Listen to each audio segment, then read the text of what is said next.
క్రీస్తునందు ప్రియులరా, మీకు శుభములు వందనములు తెలియజేస్తున్నాను. అనుదిన ధ్యానమునకు స్వాగతం. రాజులు 2వ గ్రంథం 24వ అధ్యాయం ఈ దినం మన ధ్యానాంశంగా ఉంది.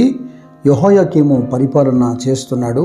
ఇతని తండ్రి అయినటువంటి ఆ యెహోయాజు మరణించిన తర్వాత 25 ఏళ్ల వాడై ఇతడు యెరూషలేములో 11 సంవత్సరాలు పరిపాలన చేశాడు. ఈ యెహోయాకీము దినములలో బబులోను రాజు అయినటువంటి నెబుకద్నెజరు యెరూషలేము మీదకి రాగా ఇతడు అతనికి సేవకుడుగా, దాసుడిగా మారిపోయాడు. 3 సంవత్సరాలు అతని యొక్క నాయకత్వంలో కొనసాగినటువంటి యెహోయాకీము నెబుకద్నెజరు మీద తిరుగుబాటు చేశాడు. అయితే దేవుడు యూదాను పాడు చేసేదానికి కల్దీలను, సిరియా సైన్యాన్ని, మోయాబీలను, అమ్మోనీలను దేవుడి రప్పించాడు. ఏలయనగా రాజు అయినటువంటి మనష్షే చేసినటువంటి క్రియలను బట్టి యెహోవా కోపము ఇంకా రగులుకుంటే ఉంది. చూడండి, 4 తరాలు గతించిపోయినా దేవుని ఉగ్రత, కోపము ఇంకా తగ్గిపోలేదు. కారణం ఏంటంటే యెరూషలేము దేశం అంతటా నిరపరాధుల రక్తాన్ని చిందించి దేశాన్ని ఆ విధంగా అపవిత్రంగా మార్చాడు మనష్షే. కనుకయే అటు క్రియలను క్షమించడానికి 4వ వచనంలో మనం చూస్తాం, యెహోవాకు మనస్సు లేకపోయాను అని. ఈ లోకమంతా వ్యతిరేకమైన యెహోవా మన పక్షముగా ఉండగా మనం భయపడనక్కర్లేదు. కానీ దేవుడే విరోధి అయితే, వ్యతిరేకమైతే ఎవరు మమ్మల్ని రక్షించగలుగుతారు? మనుషులు క్షమించలేకపోయినా దేవుని దయ వలన మనము దేవుని క్షమాపణ పొందే అవకాశం ఉంది. కానీ ఈ మితిమీరిన పాపము దేవుని కూడా మనసు లేకపోతే ఎలాగా?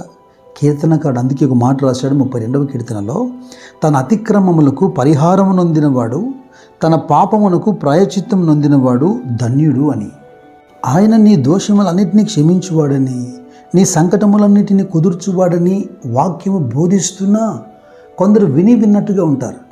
వివాదము ముదిరేదాకా లాగకండి. ప్రవక్త అయినటువంటి యెషయా గ్రంథంలో 1వ అధ్యాయంలో 18వ వచనంలో దేవుడిని యెహోవా పిలుపునిస్తున్నాడు, రండి మన వివాదము తీర్చుకుందామని.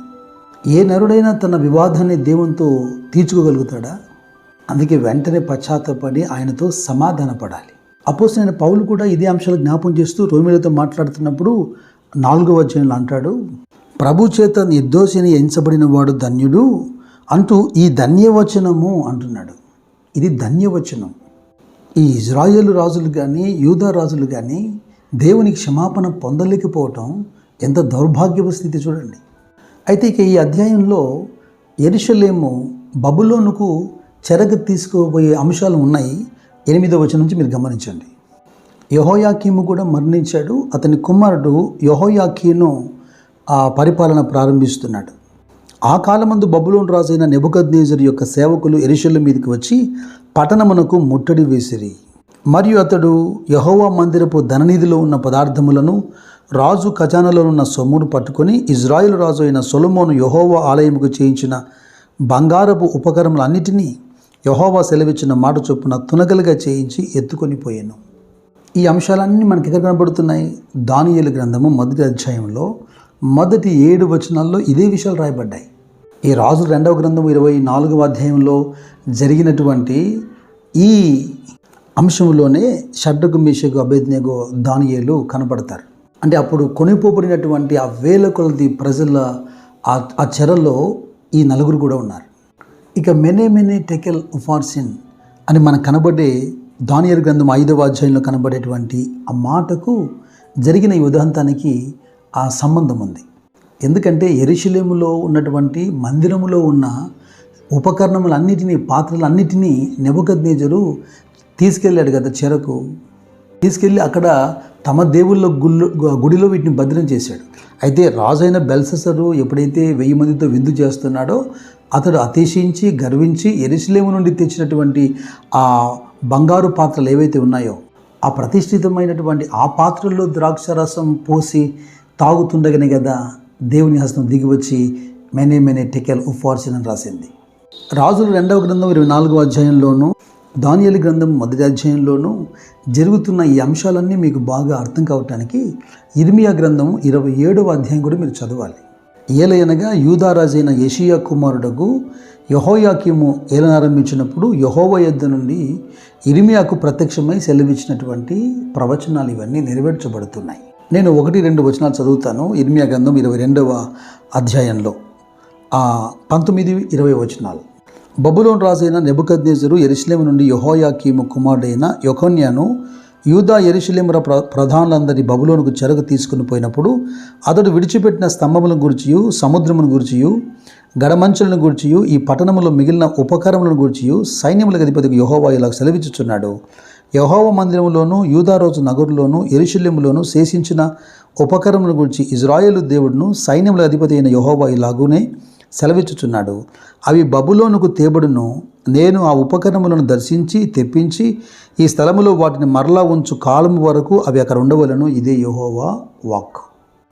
అయితే రాజైన నెబుకద్నెజరు ఈ యెహోయాకీనును మరి దేశంలో ఉన్నటువంటి పరాక్రమం కలిగినటువంటి మనుషులను, కంసాలి వారిని, కమ్మరి వారిని, యుద్ధమందు ఆరితేరిన మనుషులందరినీ బబులోనుకి తీసుకెళ్తున్నప్పుడు ఇక ఆ దేశం మీద పరిపాలన చేయటానికి యెహోయాకీను యొక్క పినతండ్రిని, మతన్యా అతని పేరు, అతనిని రాజుగా నియమిస్తూ అతనికి సిద్కియా అని పేరు పెట్టాడు.